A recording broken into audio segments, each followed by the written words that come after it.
반갑습니다. 대기업 시청자 여러분들, 그리고 한국 BNC 주주님들. 이 한국 BNC 같은 경우 비만약 수요 증가로 인해서 보톡스 수요가 늘어날 것으로 전망하고 있는데, 이런 부분에서 앞으로의 실적 개선 기대감이 더 크게 불러오지 않을까 싶습니다. 또 추가로 이 보톡스뿐만이 아니라 주가 상승을 위해서 이 비만 약품기 형성에 대한 이슈도 우리가 좀 주목을 해야 될 것 같은데요. 그래서 오늘 영상도 중요한 만큼 끝까지 시청해 주시고 좋아요와 구독으로 큰 힘 주시면 감사하겠습니다. 그럼 같이 바로 알아볼까요? 현재 비만약 수요가 크게 증가하면서 이 미용 시장이 서서히 뜨고 있습니다. 이 GLP-1 비만약을 복용한 적이 있는 사람의 62%가 비만약을 처방 후에 보시는 것처럼 이 보톡스를 치료했다라고 이야기를 해요. 그만큼 우리가 이제 살이 찌고 나면 몸이 이제 좀 이렇게 지방이 늘어나잖아요. 그런 부분에서 이 처짐을 좀 방지하려고 이 보톡스를 맞는 수요가 늘어난다고 하고 있고, 그리고 또 이 옷에 대한 수요도 많다고 하더라고요. 그래서 우리가 이 비만약으로 해서 살이 빠지면 옷 같은 것도 될 수도 있고, 보톡스 관련될 수도 있다. 이런 부분에서 좀 넓게 생각해 보시는 게 어떨까 싶어요. 그러면 왜 한국 BNC가 비만약 열풍으로 인해서 실적 개선 기대감이 반영되냐면, 보시는 것처럼 2022년 이후로부터 2023년 한국 BNC의 이 보툴리눔 톡신 보톡스의 매출이 큰 폭으로 성장하고 있습니다. 이제 올해도 이 부분에 있어서 더욱 성장하지 않을까 하고 전망하고 있는데요. 현재 이 한국 BNC의 매출 50%가 이 보톡스 비중을 차지하고 있고, 이제 매년 모나코에서 열리는 이 AMWC가 있습니다. 거기서도 이제 C 인증을 받은 히알루로산 필러가 이제 크게 주목이 되었고, 이런 부분에서 이 한국 BNC의 이 보톡스 필러 부분이 매출 성장이 더 큰 폭으로 늘어나지 않을까 하고 추측을 해보고 있습니다. 우리가 이 실적도 간단하게 보신다면, 자, 바로 보여드릴게요. 보시는 것처럼 1분기 실적이 기대감으로 인해서 주가가 좀 좋은 모습으로 상승을 했습니다. 그 이유가 전년 대비해서 매출액도 늘어났고, 무엇보다 제일 중요한 건 영업이익과 당기순이익이 개선됐다는 점이죠. 우리가 연간 실적을 또 보셔도 이번 2023년은 이 보툴리눔 톡신과 그리고 필러로 인해서 매출 성장이 큰 폭으로 늘어나면서 이 앞으로 이 적자폭이 크게 줄어들고 매출 이 외형 성장이 더 크게 늘어나지 않을까 하고 많은 투자자들의 관심을 받고 있다라고 봐주시면 좋을 것 같습니다. 그만큼 아까 말씀드린 것처럼 62%가 비만약을 처방 후에 이 처짐을 방지하기 위해서 보톡스를 치료하고 있는 만큼 이 한국 BNC도 이제 앞으로 이 비만이 크게 개선이 되면 보톡스의 수요도 늘어나지 않을까 하고 우리가 좀 기대해 볼 수가 있는 거겠죠. 최근 한국 BNC가 좀 주가가 좋은 모습으로 나타내줬던 이유가 이제 비만약 품귀 형상과 그리고 이 비만약에 대한 이슈가 지속적으로 나오면 주가도 좋은 모습을 나타내줬습니다. 그런 부분에서 우리도 이 비만약에 대해서 어떤 이슈가 나오는지 우리가 좀 보셔야 될 것 같은데요. 여기에 대해서 이제 이야기를 좀 간단하게 풀면, 이제 일라엘릴리는 이제 비만약을 현재 공급하고 있는 이제 미국의 한 큰 제약사입니다. 이 FDA에서도 비만약이 현재 굉장히 크게 부족하고 이 품경상이 나타나고 있다. 이런 부분에서 이 한국 비만 관련 기업들이 주가가 좋은 움직임을 나타내줬죠. 그리고 한국 BNC도 좋은 움직임을 나타내줬는데 그 이유가 이 프로엠텍이라는 기업이 있습니다.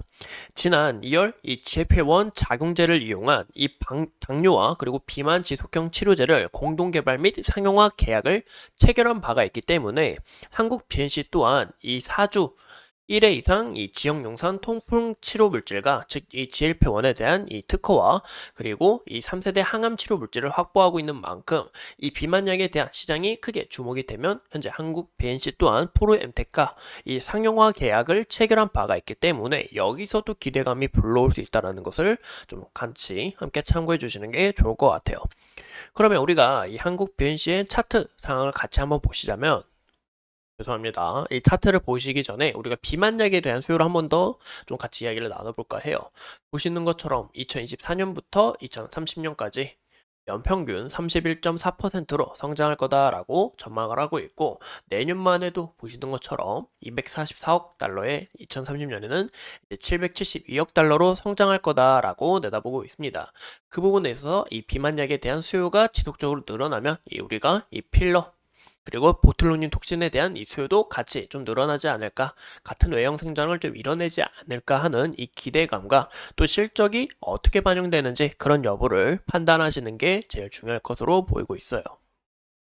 현재 한국 BNC의 차트를 보시면 이 차트를 보시는 것처럼 이 비만약에 대한 기대감으로 인해서 주가가 큰 폭으로 상승을 했습니다. 하지만 여기에 있어서 지속적으로 물량이 던져지고 주가가 다시 크게 하락하는 것을 우리가 확인해 볼 수 있는데요. 그 이유가 뭘까 하면 바로 우리가 좀 차트를 크게 보시면 좋을 것 같습니다. 차트를 크게 보시면 이때 대그의 거래대금과 현재 거래된 금, 그리고 주가도 굉장히 크게 차이 나는 것을 우리가 확인해 볼 수가 있겠죠. 현재 이후에 상당의 물량이 이 매물대가 쌓여 있는 만큼 현재 주가도 이 물량을 좀 소화하는 과정에 있었다 라고 봐주시면 좋을 것 같아요. 주가가 이 최근의 모습을 보시면 이런 폭으로 올라간 폭이 없어요. 그래서 현재는 이 물량을 좀 소화하기 위한 이 과정이다라고 좀 봐주시면 좋을 것 같습니다. 그래서 현재 주가의 흐름도 보시는 것처럼 이 121선에서 지속적으로 지지를 받고 주가가 또 형태를 이뤄내려고 하고 있어요. 여기서 우리가 주목을 해봐야 되는 건 여기서 물량을 소화하면서 주가가 다시 올라가느냐, 이 요소가 굉장히 중요할 것 같고, 무엇보다 이 구간대에 강한 지지였죠. 이제 저항 라인으로 또 작용할 겁니다. 물량을 소화하면서 이 구간까지 주가가 움직임이 좋아질지, 물량을 해소하면서 어떻게 움직임이 든지 그런 여부를 좀 판단하시는 게 제일 중요하지 않을까라고 생각을 해요.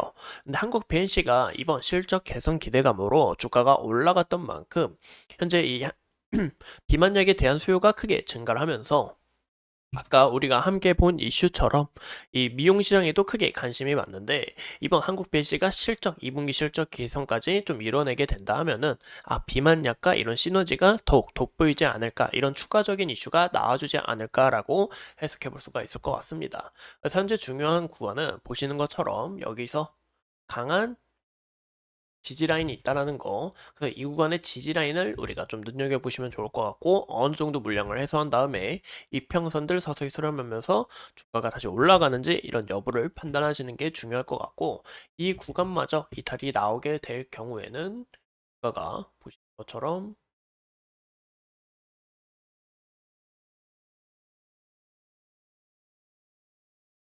이 구간에 우리가 매물 라인을 우리가 좀 눈여겨봐 주시는 게 좋을 것 같습니다. 차트를 크게 봤을 때 이 구간대가 부딪힌다라는 것을 우리가 확인해 볼 수가 있을 것 같고, 현재 구간에서 다시 한 번 더 물량을 소화하면서 올라간다면 과거의 흐름처럼 주가가 좋은 움직임을 좀 나타내 주지 않을까라고 해석해 볼 수가 있겠죠. 이상 이 한국 BNC에 대해서 같이 알아봤고, 앞으로 추가적인 이슈 여러분들과 함께 하면서 끝까지 파헤쳐 보도록 하겠습니다. 오늘도 소중한 시간 내서 영상 시청해 주신 점 감사합니다.